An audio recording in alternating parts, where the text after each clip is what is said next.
Ya, baik.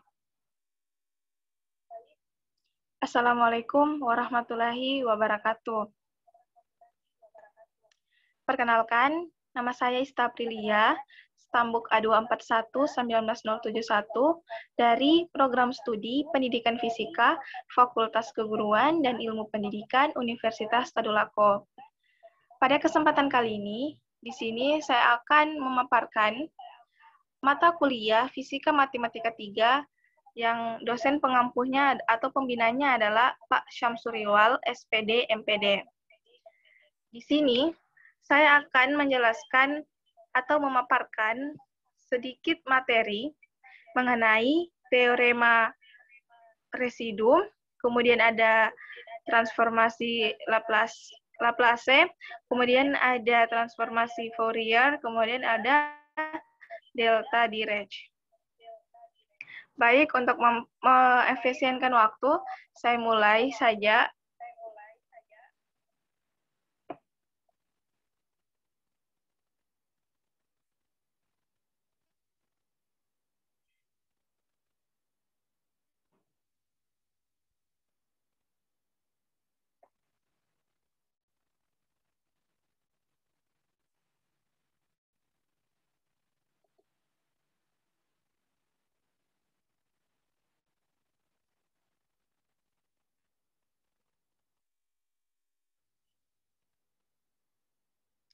Ya, baik.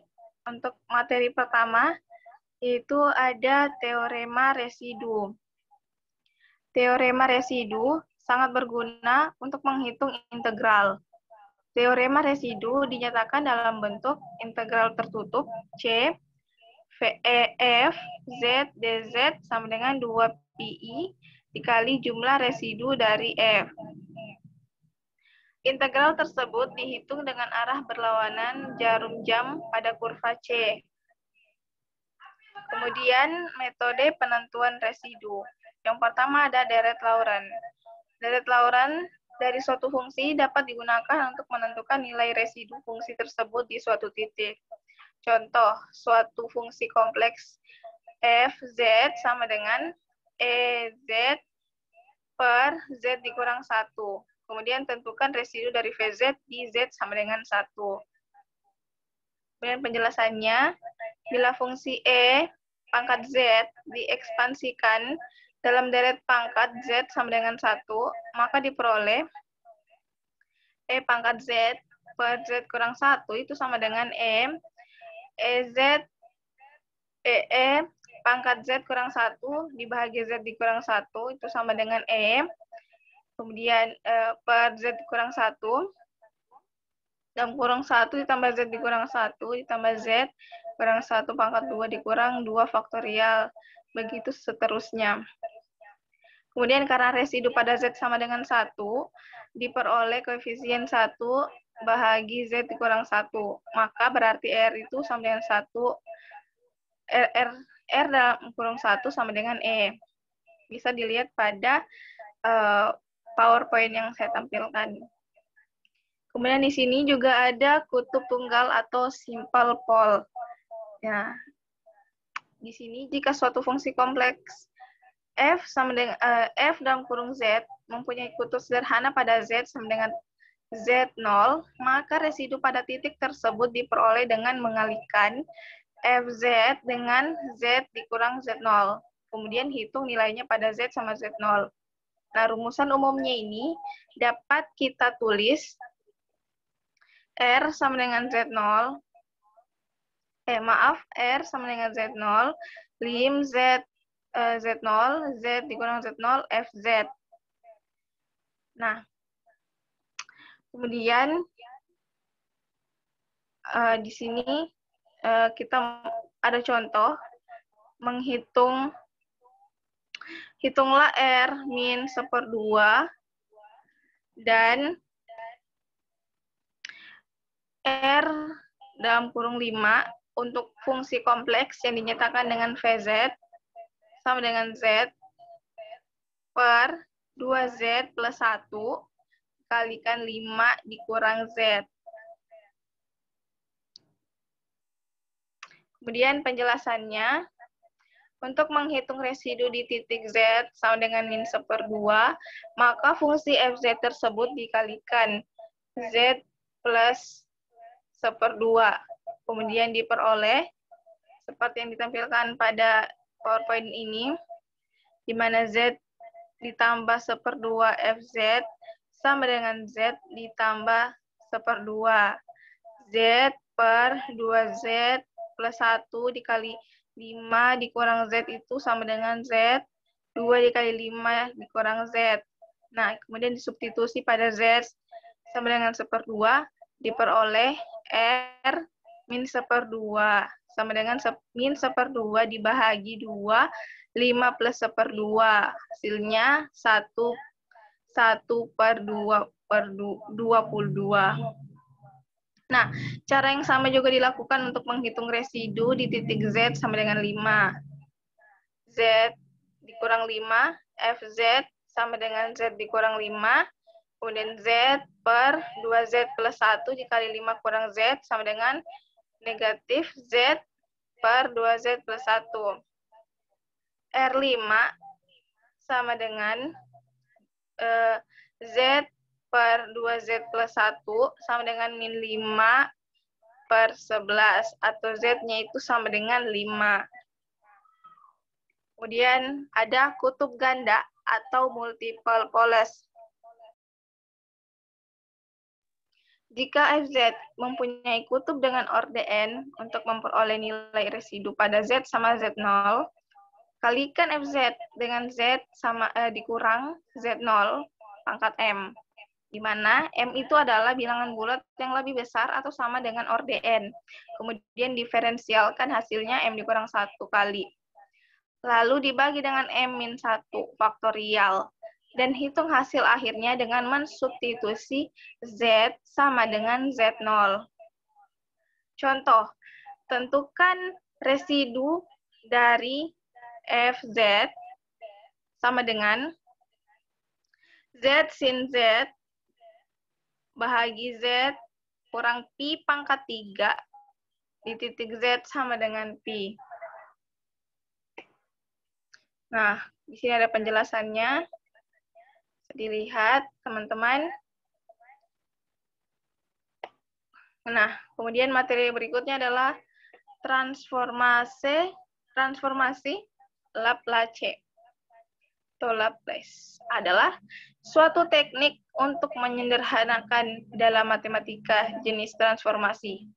Ini merupakan suatu konsep yang penting sebagai bagian dari analisis fungsional yang dapat membantu dalam melakukan analisis sistem invarian waktu linear, seperti rangkaian elektronik, osilator harmonik, device optik, dan sistem-sistem mekanik. Dengan mengetahui deskripsi matematika atau fungsional sederhana dari masukan atau keluaran suatu sistem, transformasi Laplace atau Laplace dapat memberikan deskripsi fungsional alternatif yang kadang dapat menyederhanakan proses analisis kelakuan dari sistem atau membuat suatu sistem baru berdasarkan suatu kumpulan spesifikasi. Kemudian, andaikan fungsi f itu terdefinisikan untuk t lebih dari 0. Itu transformasi Laplace-nya dapat dari dinyatakan dengan Fs sama dengan L. F didefinisikan oleh Fs L Ft sama dengan integral 0 sampai tak hingga F dalam kurung T E pangkat min St dt. Jika limitnya ada, contoh, bisa lihat pada di sini.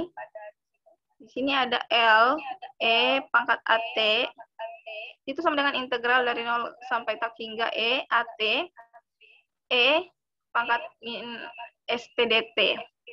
Kemudian integral 0 sampai tak hingga E, itu dipangkatkan min S dikurang A pangkat T dt. Sehingga L, E pangkat AT itu sama dengan 1 per S dikurang A. Nah, contoh ada lagi di samping itu sama kayak contoh sebelumnya.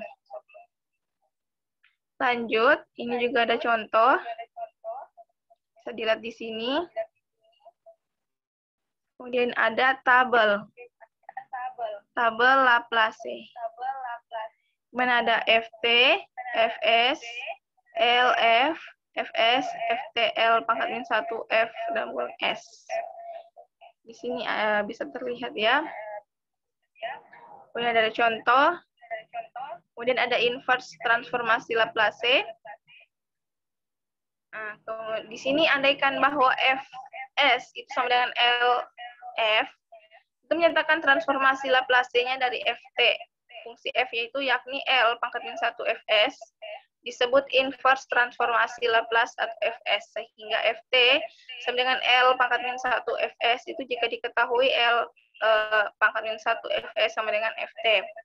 Maka L pangkat min 1 F S dikurang A sama dengan E AT FT. Kemudian ini ada kasus 1, yaitu mengenai faktor Q S linear tidak berulang. Kemudian ada beberapa contoh di sini, bisa dilihat. Kemudian ada kasus 2, yaitu mengenai faktor QS, tapi di sini linear berulang.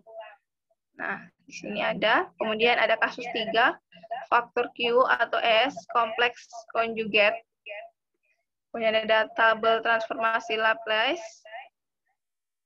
Kemudian ada Laplace turunan fungsi.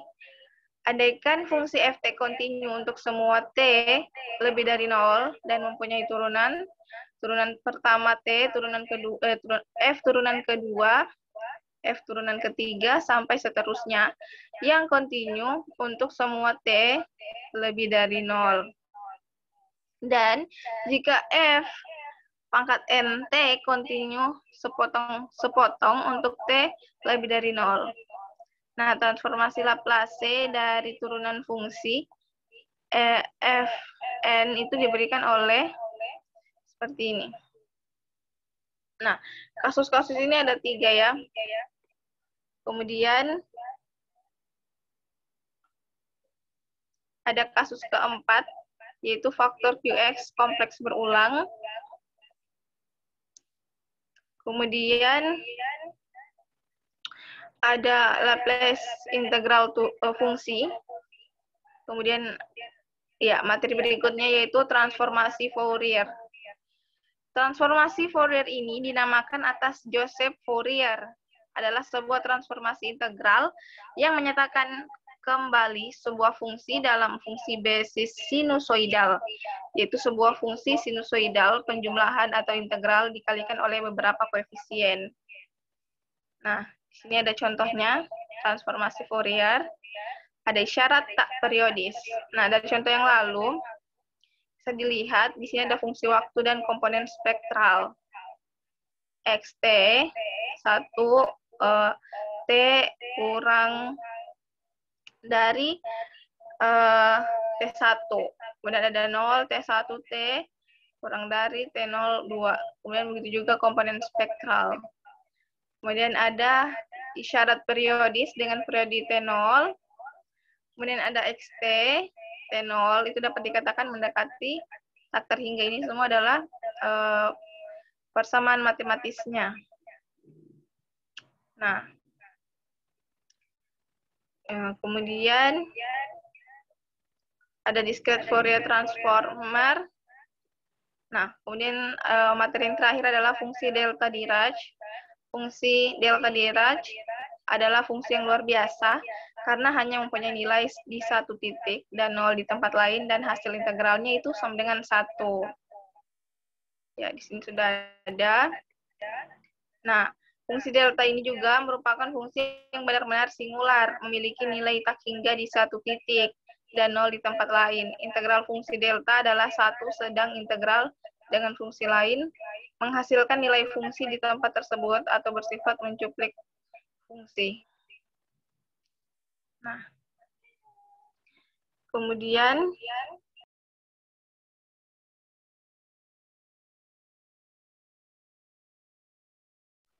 Karena integral volume adalah 4pi, integran dapat dinyatakan sebagai 4pi, kemudian sesuai pada persamaan 252.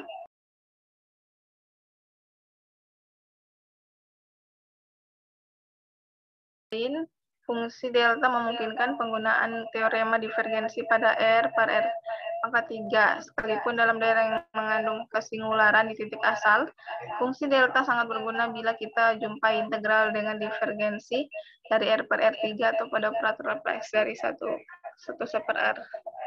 Baiklah, terima kasih. Itulah materi yang bisa saya sampaikan pada kesempatan kali ini. Saya ucapkan terima kasih banyak. Saya mengucapkan mohon maaf bila materi yang saya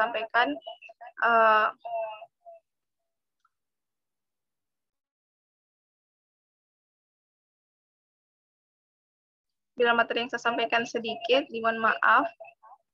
Baiklah, wabillahi taufiq wal hidayah. Wassalamualaikum warahmatullahi wabarakatuh.